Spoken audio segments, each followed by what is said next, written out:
Hello my dear trainee, कैसे हो आप सब। आई होप आप सब अच्छे होंगे। तो चलिए आज हम स्टार्ट करेंगे इलास्टिसिटी यानी प्रत्यास्थता का लेक्चर नंबर 2। जी हाँ, लेक्चर नंबर 1 हो चुका है जिसमें हमने आपको प्रत्यास्थता क्या होती है, प्रत्यास्थित वस्तु क्या होते हैं और प्रत्यास्थता का उल्टा है आपका प्लास्टिक। तो प्लास्टिक क्या होती है और प्लास्टिक के कितने टाइप्स हैं, ये सारी चीज़ें हमने पिछले वीडियो में डिस्कशन कर लिया है।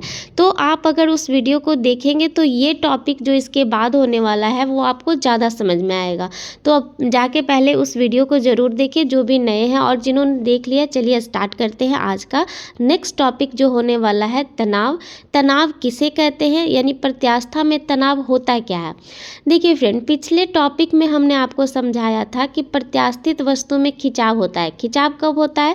जब हम बाहरी बल लगाते हैं। जैसे एक रबड़ ले ले, रबड़ बैंड, और इसके दोनों सिरों से हम उसको खींचेंगे तो ये जो खींच रहे हैं उससे बाहरी बल दे रहे हैं, तो उसमें क्या हो रहा है, एक तनाव उत्पन्न हो रहा है, उसमें फोर्स लगा रहे हैं। तो वो फोर्स पर यूनिट एरिया जो होगा वही इसका क्या कहलाएगा, तनाव कहलाएगा। जो बाहरी बल हम उस पर दे रहे हैं वो पर यूनिट एरिया जो अब हम कैलकुलेट करेंगे तो उसे हम इसमें तनाव कहेंगे। हालांकि इसे प्रेशर भी कह सकते हैं क्योंकि फोर्स पर यूनिट एरिया इसे प्रेशर को ही कहा जाता है, लेकिन क्योंकि हम पढ़ रहे हैं इलास्टिसिटी इसलिए इसमें हम इसे तनाव के रूप में समझेंगे। अब देखिए तनाव का यहाँ पे डेफिनेशन लिखा हुआ है हिंदी इंग्लिश दोनों में, तो बारी बारी से हम देख लेते हैं। तनाव किसको कहेंगे? किसी वस्तु पर लगाए गए प्रति इकाई आंतरिक बल को हम क्या कहते हैं, तनाव कहते हैं। यानी जो बाहरी बल हम दे रहे हैं जिसके कारण वस्तु के अंदर में जो पर यूनिट आंतरिक बल लग रहा है उसे हम क्या कहेंगे, तनाव कहेंगे, स्ट्रेस कहेंगे। अब इंग्लिश में देख लेते हैं स्ट्रेस क्या कहता है। The internal force per unit area applied on A body is called stress. यानी इंटरनल फोर्स जो बॉडी पे लगती है पर यूनिट एरिया वही क्या कहलाता है, स्ट्रेस कहलाता है या तनाव कहलाता है। तो क्योंकि ये पास्कल हो जाएगा, क्योंकि देखिए प्रेशर का क्या होता है यूनिट पास्कल, तो यहाँ भी स्ट्रेस का यूनिट क्या हो जाएगा, पास्कल। और स्ट्रेस का जो फॉर्मूला होता है वो क्या रह जाएगा फिर हमारा, फोर्स बाई एरिया। ठीक है, जैसे कि प्रेशर का होता था फोर्स बटा एरिया, तो वैसे ही हमारा तनाव का भी इसमें क्या हो जाएगा, फोर्स पर यूनिट एरिया। ठीक है, तो ये हो गई फॉर्मूला। अगर इसकी इकाई की बात करें तो हम क्या लिखेंगे, न्यूटन प्रति मीटर स्क्वायर, जिसे हम पास्कल भी कहते हैं। तो स्ट्रेस का इकाई क्या हो जाएगा, न्यूटन प्रति मीटर स्क्वायर। ठीक है, और आपको बता दूं कि जो स्ट्रेस होता है ना, तनाव होता है, वो वस्तु में 3 प्रकार का होता है। और ये 3 प्रकार कैसे डिवाइड होते हैं वो भी मैं आपको बताऊंगी, लेकिन उससे पहले देख लेते हैं कि कौन कौन ये 3 प्रकार है। पहला है अनुदैर्ध्य तनाव या लॉन्गिट्यूडनल स्ट्रेस कहते हैं। इसको हमने अपने ITI के बच्चों को हमने पढ़ाया है टेंसाइल तनाव से। टेंसाइल स्ट्रेस यानी तनन तनाव। देखिए दोनों एक ही चीज़ है, बस नाम अलग है। अनुदैर्ध्य यानी लॉन्गिट्यूडनल लिख दिया, और हमने आपको पढ़ाया तनन तनाव यानी कि टेंसाइल स्ट्रेस। देखिए दोनों कहता वही है, वस्तु की लंबाई में परिवर्तन जिस कारण से उत्पन्न होता है उस कारण को हम क्या कहेंगे, तनन तनाव कहेंगे या लॉन्गिट्यूडनल स्ट्रेस कहेंगे। Stress due to change in length, यानी किसी बॉडी के लेंथ में अगर परिवर्तन हो रहा है तो वो परिवर्तन कब होगा, जब हम उसमें बाहरी बल लगाएंगे।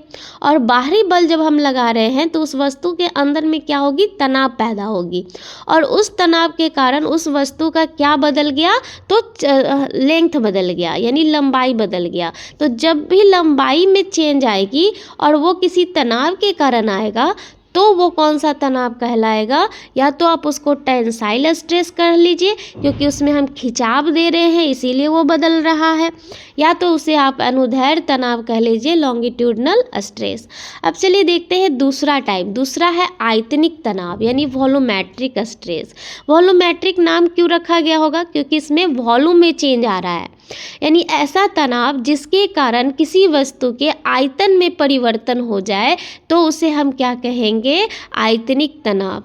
Stress due to change in volume, ठीक है, due to change in volume, volume में चेंज होने वक्त जो स्ट्रेस उत्पन्न होता है किसी वस्तु पे, उसी को हम क्या कहेंगे, आयतनिक तनाव, या आप इसे कंप्रेसिव तनाव भी कह सकते हो, जिसे हमने संपीड़न तनाव के रूप में अपने बच्चों को पढ़ाया है। तो संपीड़न तनाव किसको कहेंगे, जब हम किसी वस्तु पर दबाने वाला बल लगा रहे हैं, दबाने से क्या होगा, किसी वस्तु का वॉल्यूम चेंज हो जाएगा। तो दोनों वही कह रहा है, ठीक है, कि अगर हम दबाने वाला बल लगा रहे हैं और उसके कारण क्या हो जा रहा है, किसी वस्तु का आयतन चेंज हो जा रहा है, तब उसमें जो तनाव उत्पन्न हो रही है वो कैसी तनाव कहलाएगी, तो आयतनिक तनाव कहलाएगी या संपीड़न तनाव कहलाएगी। अब चलिए देखते हैं हमारा तीसरे टाइप्स में आप देख सकते हैं कि अनुपस्थ तनाव लिखा गया है, यानी शियर स्ट्रेस। इसी को हिंदी में कतरनी तनाव भी कहते हैं, ठीक है। तो वस्तु के तीसरे बल के कारण उत्पन्न तनाव को हम क्या कहेंगे, तो अनुपस्थ तनाव या कतरनी तनाव। तीसरे बल मतलब तिरछी लगी हुई बल, ठीक है। जैसे आपको हमने एग्जाम्पल दिया था एक बुक का, बुक के कितने कॉर्नर होते हैं, तो आप बोलेंगे 4, ठीक है। जब आप उसको 2 डायमेंशनल के रूप में देखेंगे तो उसके 4 भुजा और 4 कोण होते हैं, ठीक है। लेकिन जब हम उसमें किसी एक भुजा पे दबाव डालें, प्रेशर डालें या तनाव डालेंगे, तब क्या होगा, उसका एक सिरा मुड़ जाएगा, और मुड़ने के बाद जो है वो आपको अगर 2 डायमेंशनल के रूप में देखोगे तो वो 5 भुजा वाली दिखेगी, ठीक है। तो ये क्यों मुड़ा, क्योंकि उसमें तनाव लगा, और वो जो तनाव लगा है वो कैसा लगा है, तिरछा लगा है। उसमें कैसा परिवर्तन लाया है, तिरछा लाया है, वो किसी एंगल पे उस बुक को क्या किया है, झुका दिया है, इसलिए इसे शियर स्ट्रेस कहा जाता है या इसे कतरनी तनाव भी कहा जाता है। इसमें आप कैंची से कागज़ को काटना भी याद रख सकते हैं, क्योंकि जब कैंची से हम कागज़ को काटते हैं तो हम बल देते हैं, और उस बल के कारण वो पेज कैसा कटता है, तिरछा रूप में कट जाता है, ठीक है। अब चलिए देखते हैं हम, अगला टॉपिक है हमारा विकृति यानी स्ट्रेन, जो कि आपका स्ट्रेस से ही जुड़ा हुआ है। तो ये विकृति क्या होती है, किसी वस्तु के आकार या आयाम में परिवर्तन का अनुपात ही क्या कहलाता है, विकृति कहलाता है। आयाम और क्या बोल रहा है, आकार, ठीक है। जैसे कि वस्तु है, किसी वस्तु को अगर हम क्या किए, तनाव दिए, ठीक है। मान लीजिए कोई रबड़ बैंड ही है, उसको हमने तनाव दिया कैसे, हमने उसे बाहरी बल लगाया, दोनों सिरों से खींचा, जब खींचा तो उसमें तनाव उत्पन्न हुआ। अब उसके कारण क्या हो गया कि उस जो रबड़ बैंड था अगर पहले 2 मीटर का था, तो आगे जाके जब हमने उस पर से बल हटा लिया तो वो अब हम उसका साइज जो है परिवर्तन हो चुका है, और वो मान लीजिए कि 2.4 मीटर का हो गया, ठीक है। तो ये जो 0.4 मीटर का बदलाव आया, यही क्या कहलाएगी, उस वस्तु की विकृति कहलाएगी। उसमें हमेशा के लिए परिवर्तन हो गया उसका साइज, और वो कितना हो गया है, 0.4 से बढ़कर 2.4 हो गया, तो ये क्या कहलाएगा, उस वस्तु का विकृति कहलाएगा। तो वही लिख रहा है कि अगर हम रेशियो लेते हैं, कब, जब वो 2 मीटर का रबड़ था तब, और जब ये 2.4 मीटर का रबड़ हो गया, तो इन दोनों का अगर हम रेशियो ले लेंगे तो इसे हम क्या कहेंगे, तनाव कहेंगे। Ratio change in the shape और size of an object is known as क्या कहलाएगी, स्ट्रेन, ठीक है। ये भी कितने प्रकार की, 3 प्रकार की, ठीक है, 3 प्रकार की ये भी होती है, और ये भी सेम नाम से रखा गया है। पहला है अनुदैर्ध्य यानी लॉन्गिट्यूडनल स्ट्रेन। तो इसमें क्या होगा, जब किसी वस्तु के लंबाई में परिवर्तन देखा जाता है, और यह परिवर्तन क्यों आता है, क्योंकि उसमें तनाव लगता है, तो इस आई परिवर्तन को ही हम क्या कहेंगे, तो अनुदैर्ध्य विकृति कहेंगे। Ratio of change in length, यानी कि पहले जो उसकी लंबाई थी उसके मुकाबले अगर उसकी लंबाई बढ़ गई है, तो बढ़ी हुई लंबाई बटे अगर हम मूल लंबाई रखेंगे, ओरिजिनल लंबाई को रखेंगे, तो ये हमें क्या देगा, तो ये हमें अनुदैर्ध्य विकृति देगी, ठीक है। उसी तरह आपको इसमें दिखाया हुआ है कि ओरिजिनल लेंथ क्या था, तो L, और डेल्टा L क्या है, तो बढ़ी हुई लेंथ। तो स्ट्रेन बराबर यहाँ पे क्या लिया गया है, डेल्टा L बटे L। अब आते हैं आयतनिक विकृति में यानी वॉल्यूमेट्रिक स्ट्रेन।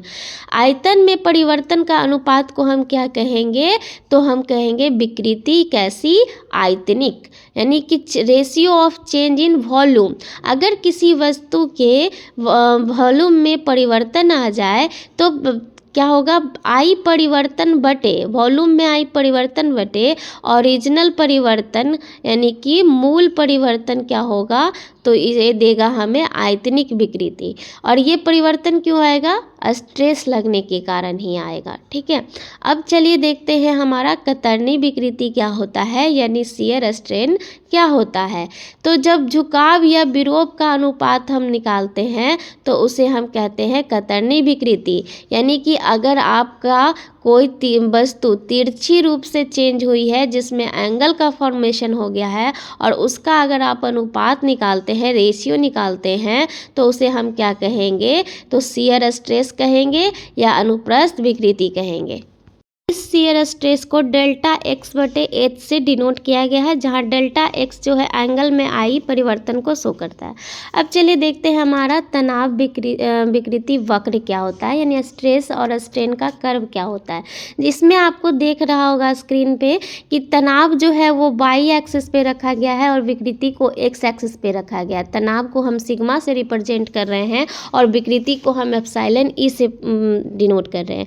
यहाँ पे आपको समझने की ज़रूरत यह है कि ओरिजिन से पॉइंट ए तक जो है तनाव जैसे जैसे बढ़ रहा है वैसे वैसे विकृति क्या हो रही है, बढ़ रही है।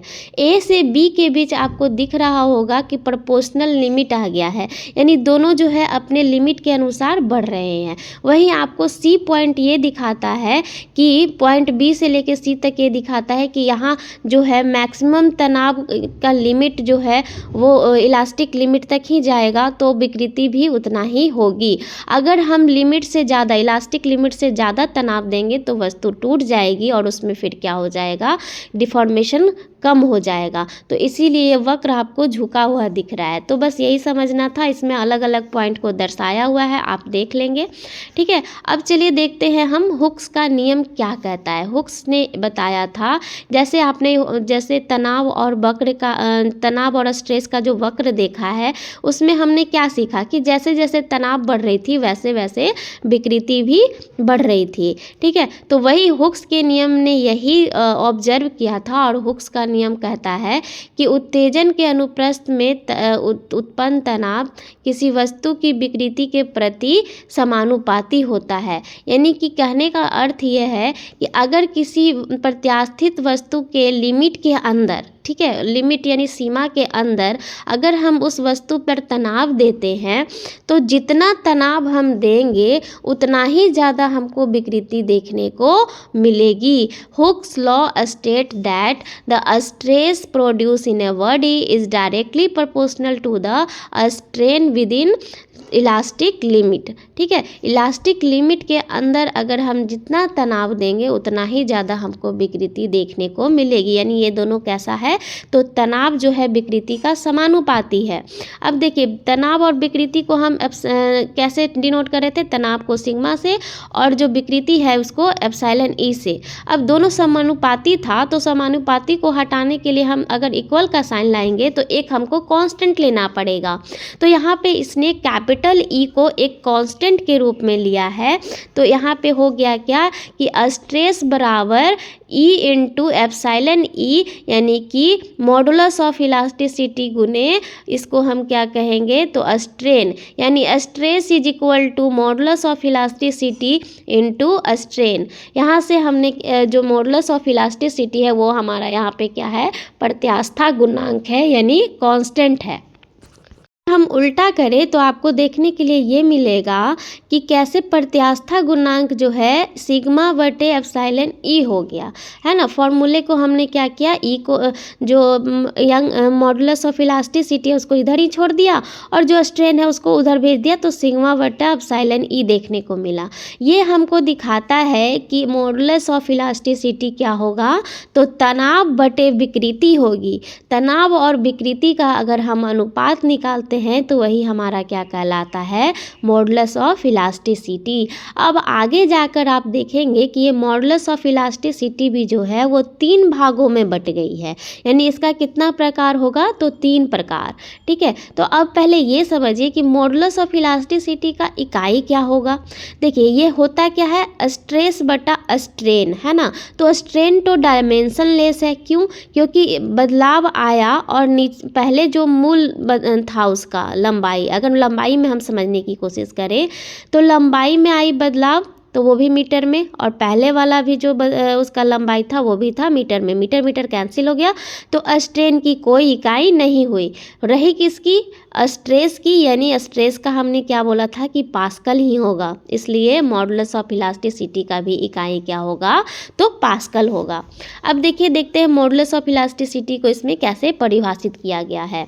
तो तनाव और विकृति के अनुपात को हम क्या कहेंगे, प्रत्यास्था गुणांक। अभी हमने यही बताया था आपको, ratio of stress to strain within the elastic limit.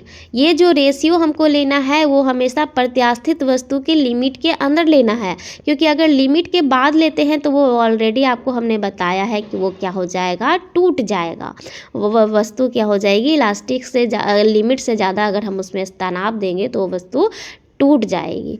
ठीक है, तो ये हमको क्या देखना है हमेशा कि तनाव और विकृति का जो अनुपात हम लेंगे वो हमेशा इलास्टिक के लिमिट के अंदर लेंगे, तो ही ये हमको इसको क्या बोलेंगे, मॉडुलस ऑफ इलास्टिसिटी यानी प्रत्यास्था गुणांक।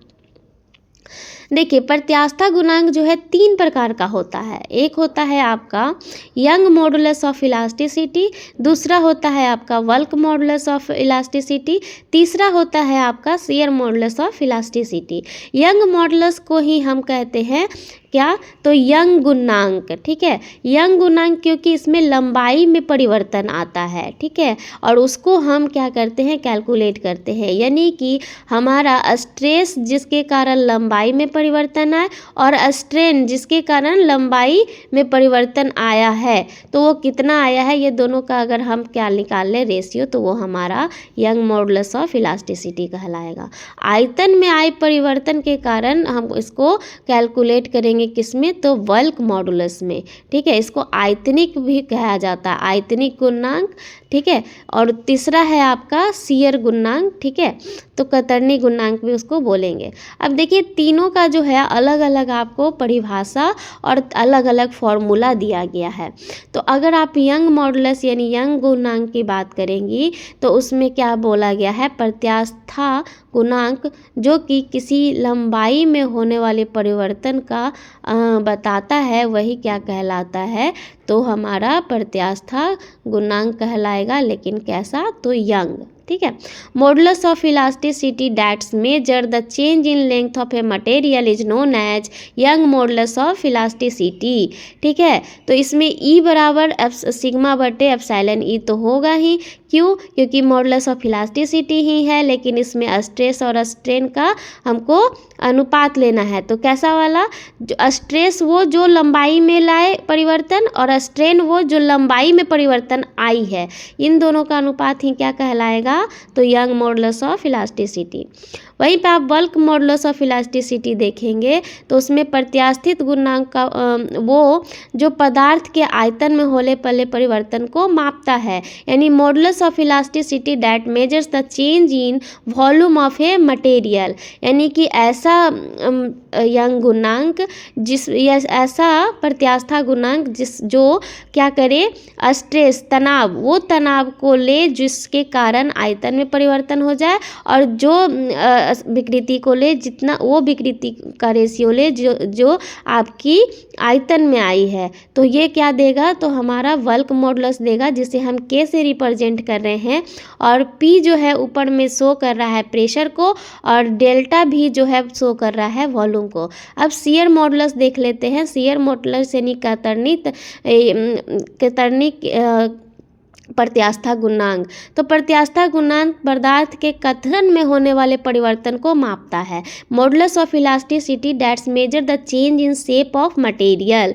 ठीक है, तो इसको हम जी से डिनोट कर रहे हैं और ऊपर में जो टी है वो आपका शियर स्ट्रेस है, यानी कतरनी तनाव बटे अगर हम ले कतरनी विकृति तो ये क्या कहलाएगी, तो ये शियर मॉडुलस कहलाएगी, यानी कतरनी प्रत्यास्था गुणांक कहलाएगी। ठीक है, तो यही आपको समझना था कि अगर कोण में चेंज आ रहा है और वो जिस तनाव के कारण आ रहा है वो ले लीजिए, और अगर हमारा वो कोण में चेंज हो चुका है तो जितना कोण चेंज हुआ, जितना एंगल का फॉर्मेशन हुआ, वो एंगल का अगर हम परिवर्तन का रेशियो ले लेंगे तो यही हमारा क्या दे देगा, शियर मॉडुलस, यानी कि कतरनी प्रत्यास्था गुणांक।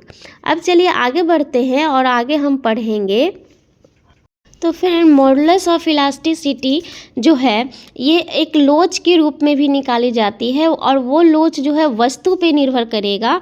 तो वस्तु पे जो लोच निर्भर करेगी वो हम आपको अगले लेक्चर वीडियो में पढ़ाएंगे। तो यहाँ तक आपको क्या क्या समझाया हमने, तो हमने समझाया कि स्ट्रेस क्या होता है और स्ट्रेस के कितने प्रकार होते हैं, तो 3। ठीक है, और 3 कैसे कैसे होते हैं, एक होता है अनुदैर्ध्य, दूसरे होते हैं आयतनिक, तीसरा होता है अनुप्रस्थ। उसी तरह सेम हमने पढ़ाया कि स्ट्रेन क्या होता है और स्ट्रेन के कितने टाइप्स होते हैं, तो सेम वैसा ही कौन सा, तो आपका अनुप्रस्थ विकृति, आयतनिक विकृति, और क्या हो गई आपकी, तो अनुदैर्ध्य विकृति। ठीक है, ये 3 हो गई। उसके बाद हमने मॉडुलस ऑफ इलास्टिसिटी पढ़ाया जो आपके हुक्स के नियम के अनुसार निकला, और इसके भी 3 प्रकार हमने पढ़ा दिए। मिलते हैं नेक्स्ट वीडियो में नए लेक्चर वीडियो के साथ।